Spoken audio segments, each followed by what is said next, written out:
As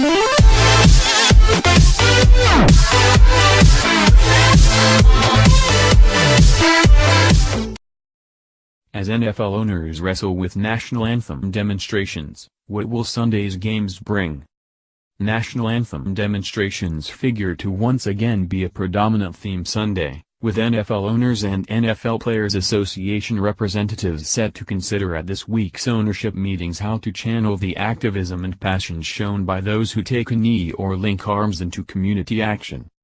The challenge for the NFL's owners remains finding a compromise that pleases fans and players alike rather than issuing a mandate as they consider whether to alter the game day guidelines that say players should stand for the anthem to something stronger. Perhaps not surprisingly, Colin Kaepernick's former team, the San Francisco 49ers, has been one of the leaders on the issue.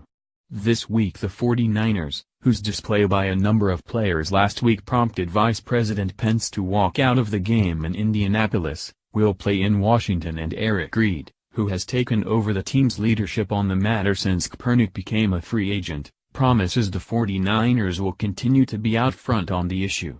He and his teammates have, he says, the backing of owner Jed York, who has expressed very clearly that he wants to support us, Reid said. That he's not going to force us to do anything. Speaking for our team, that's what he's told me explicitly. NFL Week 6, National Anthem angst continues, Patriots battle Jets for AFC East supremacy. It's a dicey issue for Commissioner Roger Goodell, who has said he believes that everyone should stand for the national anthem. It is an important moment in our game. We want to honor our flag and our country, and our fans expect that of us.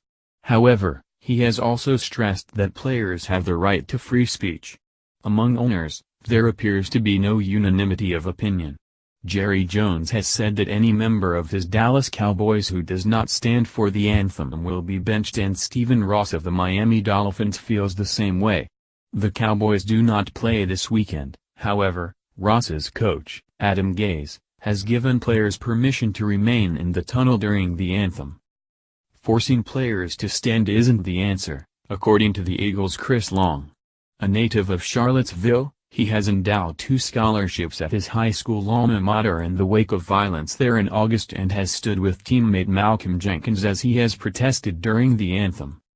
At the end of the day, at this point, I think it's important for the league to continue to try to investigate how they can provide a better vehicle for players to promote the things they're trying to accomplish in the community as they relate to injustice, inequality, and things they want to get done legislatively in their communities, Long said.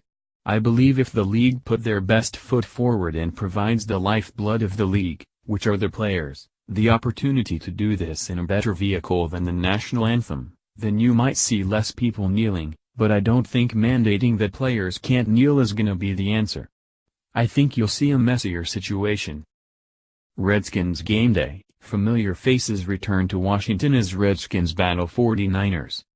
One answer suggested has been for players to stay in the locker room for the anthem, as they did before 2009, except before the Super Bowl and on 9/11. But that won't solve the chasm over this issue. Nate Boyer, the former Green Beret who played briefly in the NFL, suggested in an open letter published by ESPN that Kaepernick and President Trump sit down in a summit meeting of sorts to discuss their beliefs. He followed up on a letter he wrote a year ago and wrote how much more hurt he feels now at the divisions in the country. Not by Kaepernick, not by where we're at now with the protests, but by us, he wrote. Simply put, it seems like we just hate each other. And that is far more painful to me than any protest, or demonstration, or rally, or tweet. Read more on the NFL. Patriots rookie and his wife suffer serious but not life-threatening injuries in car crash. Ex-Green Beret who wrote letter to Colin Kaepernick suggests former QB sit down with Trump. Victor Cruz might be the only wide receiver who wants to play for the Giants. Fan who left 62-year-old bloodied after sucker punch incident at Panthers